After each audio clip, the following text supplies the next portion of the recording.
How you doing, YouTube? Netmaster Beer Reviews back with new brewery type. I'm gonna post the other one when I post this one. It's basically this brewery opened probably about a year or so ago. They're not super far away from me in Stroudsburg. I gotta go over to PA. I don't get to Stroudsburg often. It's congested. The road system sucks. I just don't like going there. So combine that with the pandemic, I just haven't stopped at this brewery yet. But I've been itching at stopping by and grabbing something. And today was the day. I drove over there, had to go get some stuff for the holiday, for Easter. You know, it was early in the day. I assumed they wouldn't be packed. You know, it just opened, so I was like, just opened for the day. I think they've been open a little bit over a year at this point. And I figured I'd pop in and grab a couple Corrales real quick. So I walk in, boom, boom, boom, easy peasy. Found a parking spot, pretty awesome because downtown Stroudsburg sucks. And popped in. I was like, okay, Pilsner, check. Already reviewed that one. And then I saw this. It was a little bit of a 5.6% pale ale. Yeah, Quaker Alley. And I was like, right up my alley. So can I get 2 Crowlers, please? Go in the fridge. Boom, boom, boom, boom, boom. Get in the bag. Drive home. Easy speasy. Done. I reviewed the other one, and I noticed, I was like, ooh. I was like, I just picked this Crowler up today, and the Crowler's 6 days old. This one is 15 days old. It's kind of a bummer. So I'm going to try to, like, we'll talk about this for a hot second, then we'll push it to the side, and we'll review the beer like we normally would. But, you know, pretty much part and part, every single brewery I've gone to has said, you might be able to push your Crowler to 2 weeks. 1 week is pretty much preferably you drink it within 1 week. Now, I didn't check the dates on a Crowler. I didn't think I had to, but I didn't check the dates on a Crowler when I picked this up. And it's kind of a bummer, you know what I mean? Because you're getting it direct from the brewery. And you can be like, well, you know, it is what it is. You know, they did a bunch of Crowlers and they had, what are they going to do? Throw it out?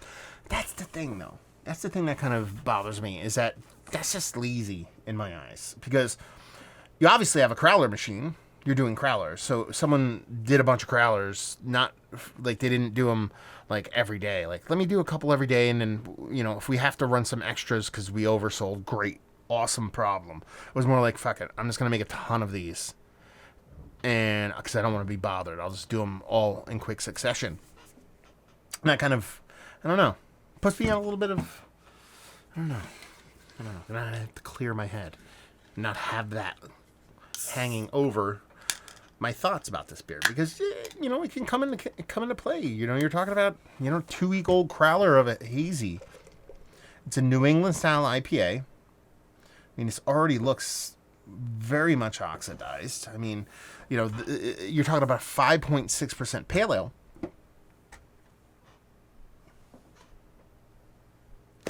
I don't think that's what a 5.6% pale ale should look like now. Is that what it originally looked like? I don't know. I haven't had it fresh. This is, like I said, my first foray into the brewery. But that to me looks like an oxidized pale ale. Head sticking around, that's kind of a good thing. It could be the point where it's oxidized but hasn't hurt the beer that much. Or maybe it's just a really dark malt forward, sub 6% New England style pale ale. We'll see what's what. So, yeah, khaki colored head on a brownish orange kind of body. Haziness to it. Yeah, looks the part of a darker pale ale. Let's get a nose. Really not much to it. There's absolutely oxidation going on in this beer, which is really just a super duper bummer, you know? Because I can't, you know, Crowlers are what they are. You know, they're not the best vessel. The seal is typically not the best. Yada, yada, yada. They're really, really important to keep breweries going. Keep breweries, you know what I mean, churning in this pandemic and all that kind of stuff. But I always go out of my way to drink my Crowlers, like, day of. If I can. I picked this up this morning. That's why I'm drinking it day of.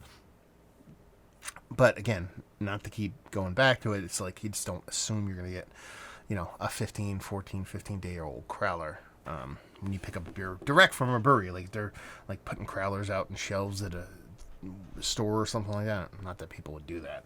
But on the nose, there's a soft bitterness that reminds me of like an English hop, like a fugly hop that's probably an oxidation beating down any fruitiness that was in this beer whatsoever.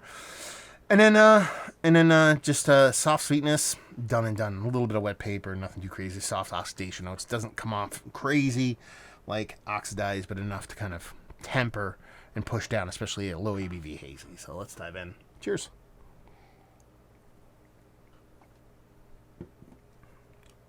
Yeah. There's nothing left of this beer. It's more of like, it's what you'd expect.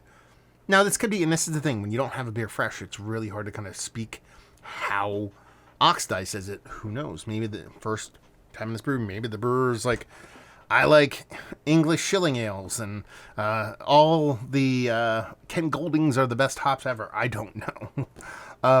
But a lot of times these small little hazy pale ales end up becoming like soft little English kind of ESBs for me, and that's kind of where this one kind of lands.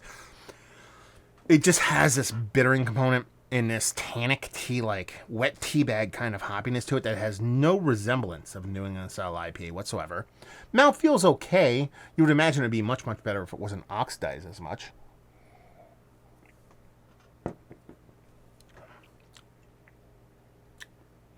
There's nothing like overtly negative about the beer. Like as far as like there's no like crazy amount of diacetyl. There's a little tiny bit of like cream corn vibes, but it's very, very, very, very, very subtle.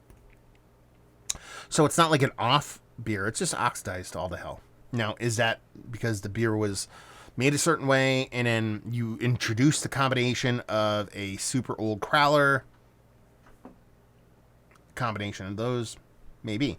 Is it a super vibrant light beer that is really tasty and fun, but it just hits so much negative oxygen being in a crowler this long? It could be that. It could be a bunch of different things. It's just a bummer is what it is. You know what I mean? Like, listen, it's really hard right now for all service industry, let alone brewery. So I'm not going to sit here and say, fuck Downriver. I wouldn't do that. You know what I mean? Like, I'm not that asshole. I would do that, but if I had you know what I mean, good purpose.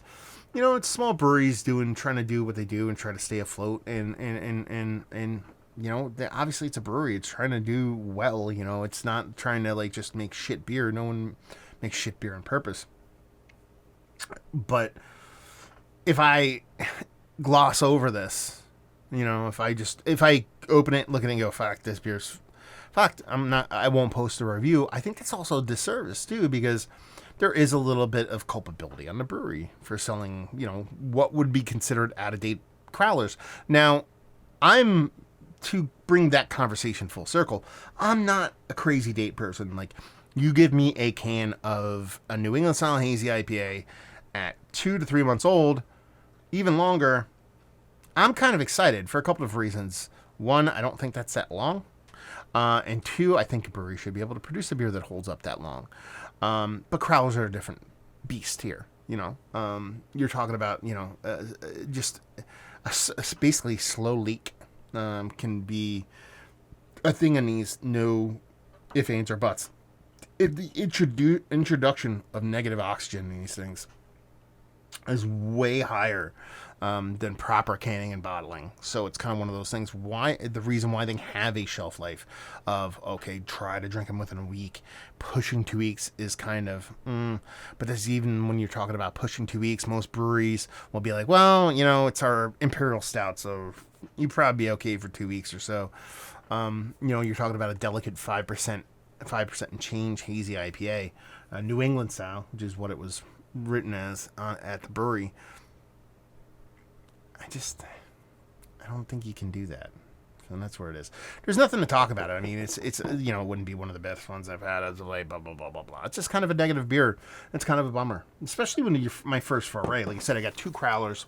One was a Pilsner, which was a week old, but that was quite nice. It was a little bit malty, but it had a touch of oxidation, but not enough to where I could detect it. But it was also 6% Pilsner, so I think it was just a heavier, denser Pilsner. This, on the other hand, is just not the beer. This is not the beer that came out of the tap lines when this beer was crowlered. Let's put it that way. Anyway, so there you go. Review in the books. Hopefully, you guys enjoyed it. Down there, if you want to talk about it, Massive Beers. If you want to check me out doing the social media stuff, Beer Massif. If you want to check me out doing the whole podcasting thing, and hopefully you guys enjoyed your review. Hopefully you're enjoying a little bit of homemade goodness right now. Or hometown goodness, not homemade. That would be Homebrew Wednesday.